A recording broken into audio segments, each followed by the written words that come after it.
పెద్దలు ముద్రగడ పద్మనాభం గారు మృతి చెందారు అన్న వార్త తెలిసి నాకెంతో బాధ అనిపించింది.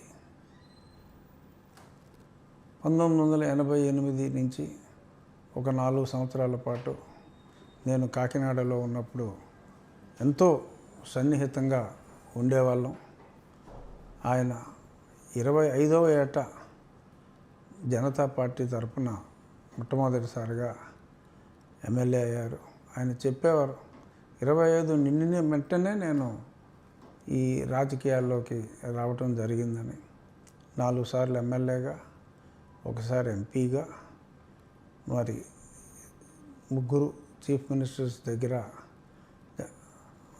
మంత్రిగా, ఎప్పుడూ కూడా ఎంతో నిజాయితీగా గడిపిన, రాజకీయం చేసిన మంచి వ్యక్తి పద్మనాభం గారు. ఆయన ప్రేమ ఒక్కొక్కసారి తట్టుకోవటం కూడా చాలా కష్టం. ఎందుకంటే ఆయన అభిమానం ఎప్పుడు కూడా గుర్తుకొస్తూ ఉంటుంది. అయితే ఈ సందర్భంగా గుర్తు తెచ్చుకునేది, వారు పెట్టింది అంటే మా గోదావరి జిల్లాలో ఆతిథ్యానికి కొంచెం పెట్టింది పేరు.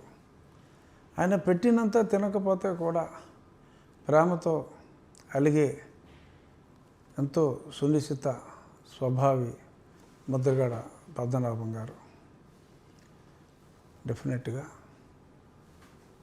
రాష్ట్ర రాజకీయాలకు ఈరోజు ఎందరో పాత తరం రాజకీయ నాయకులు అందరికీ కూడా ముద్రగడ పద్మనాభం గారి మృతి తీరని లోటు. శ్రీ ముద్రగడ పద్మనాభం గారికి శ్రద్ధాంజలి ఘటిస్తూ వారి కుటుంబ సభ్యులందరికీ నా ప్రగాఢ సానుభూతిని తెలియజేస్తున్నాను.